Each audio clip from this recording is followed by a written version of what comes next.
Hello again. This is our, definitely by a mile, the most requested stove that we needed to try out. This is the Clock Blithfield and this is my first impressions. Hi, I'm Gabriel. My family have always done stoves. We've had the biggest stove companies and the smallest. I've been the warehouseman, the delivery boy, the fitter, the salesman, the managing director, and now I'm... Just have soap fans. I don't really want you to throw that at me. No. What did you think of those air controls, by the way? Yeah, they're cool. Would you believe it? James Archer, the guy who started Clock Stoves and is obviously a very, very, very talented and creative person. He made this in his at home, in his little workshop at home. So, this is built from scratch by him, and I mean, how many other stove manufacturers can say, oh yeah, the owner can just make it in his garden? I've never met one. That is insane. Sorry, I'm just coming to terms with the idea that somebody could go out into their garden and make that on their own. I mean, the weight of it is literally unbelievable. This takes over-engineered and puts an exclamation mark after it, because, I mean, I'll get a close-up of this, but I'm just looking at the log retainer. That is steel. So it's not uncommon to see cast iron that thick, because if cast iron isn't thick, it'll crack too easily. But that is a piece of steel. It must be more than 10 mil thick. I'm not kidding, you could park a tank on top of that. It's just insane. And I haven't looked at that before. That was me literally sat here just looking at that log retainer going, that looks really thick. I haven't been playing with it. I've controlled myself because I wanted to. Obviously you saw the air vents at the start. The air vents are really cool. I think if this stove wasn't such a sort of, didn't have such a prestigious name, there would be an argument to say this is a little bit fiddly, because it's like, I can't just close it down. It's a little more like, play around with it. But I think when you buy something high-end and special, that sort of pales into insignificance, because it's part of the joy of using it. I really like this handle. It's a little bit short. I don't know, maybe it's just me, but I sort of wish that was a little bit longer, so I had more to... I mean, you grab it like that, but it's beautifully engineered. I mean, this is all like polished stainless steel. It's absolutely lovely.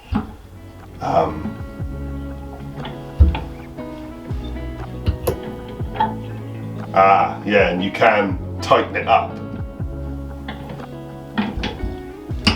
Not that you need to in this case, because all the ropes are new. It's got a proper door that swings all the way around. I've become a fan of that. Maybe it's just the convenience of filming, but like when it stops here, it just sort of annoys me. You get very bougie little handle, don't you? With clock written on it, and of course that goes into the ash pan, which again is all stainless steel.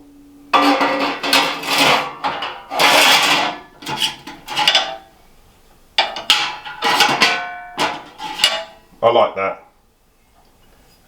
And there's something marketable about the name Clock. It just sort of, you could put that on your mantelpiece and it doesn't look out of place. It doesn't look like some weird sort of thing that's, I don't know, it's just presentable. I suppose that's what you're paying for, in part, is something that is really presentable, looks really smart, feels expensive. That looks and feels really expensive.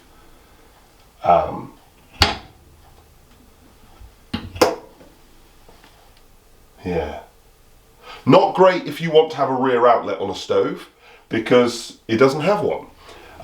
That collar is actually welded to the stove. Now I like that because, fitting stoves off the rear often causes more trouble than it's worth. And so if you don't give that choice, you write off loads of hassle, loads of potential hassle. Whilst we were talking to James, he was explaining that his mission is to have no warranty claims at all. Zip. Nothing. And decisions like that reduce bother and claims and problems hugely, because top outlets work more easily. And particularly with inexperienced users, you get rid of lots of worries and problems. And clearly, by the way he's built everything else, he's got rid of all the other problems as well, because everything you touch is thick, heavy. You can't imagine it breaking. These air controls are a little complicated, but even then, it is just, cogs and wheels, and there's nothing really to break unless somebody was being abusive with it, which obviously would not be covered by a warranty. Can you pick it up that way? You do it both ways. So you get some gloves from Clock and the usual warranty. I have to be honest, because he made this, he literally made this from scratch in his garden. I haven't got an instruction book because he was, making it and bringing it to me to get a review done. I should, before I do the review, I will download some off the internet and make sure I have spent a bit of time with it. But the Grate, flipping heck. The Grate is another bit of steel that's like at least 10 mil thick. It's built like a blooming tank. It looks like the Eye of Sauron. It's a static Grate, so there's no riddling mechanism, which means it will be sort of more focused on wood. It'll be capable of burning coal, but it will be sort of, it's a little bit more work with coal because you're having to sort of shake the ash down yourself. But,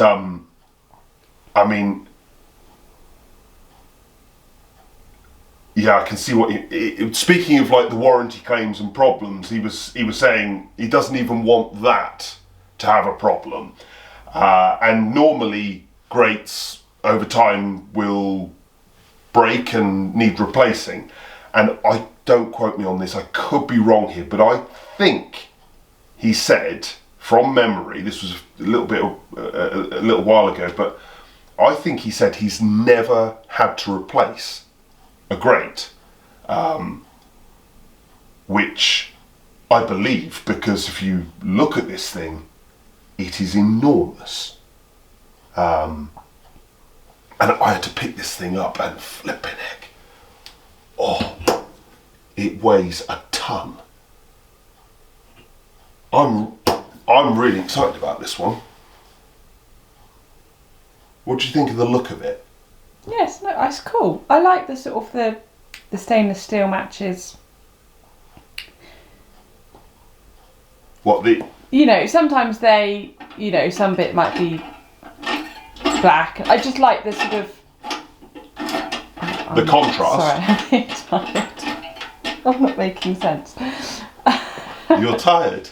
It must be hard for her, mustn't it? is subjective, isn't it? Yeah. You know, we all sort of pick what we like, but this is obviously sort of plain enough to work in a modern house, but sort of has an edge of traditional about it as well. The sort of, you know, the cast iron detail in the door, it's sort of, it's almost timeless. I'm sounding like a fanboy now. Everyone should buy it. Modern household, no. I'll be interested if those controls are whether it's useful because you can get it to just the right. Yes. Because sometimes it's quite hard to get it where you want it if you've only got a short amount of space to move a control. Yeah. Or whether it will be annoying because you're just twisting, you know. Yeah, that will hinge on how controllable it is, because it could be that it's just so accurate and you're just like, this is the best thing ever because I can adjust everything, because that is the one, and it's a minor issue, but it is the one issue with a single air control that with a fairly short movement is, you know, you can't really refine that too much. And if you are burning smokeless fuel or whatever, you can't necessarily tailor it to how you want the air to come in and how much. But, you know, I expect this to be very, very good because loads of you have requested this review and loads of people have left really good comments. And obviously I work in the industry, I know a lot of people, and everyone I speak to says, you've got to try it, it's superb. So my expectation is these will do exactly what we want them to do. And this will be, one of the best stoves we've ever tested. It's certainly one of the most powerful 5 kilowatts, because it's enormous. It's officially 5 kilowatt, but I think I was reading in there, I think this is tested as high as 7.5 kilowatts.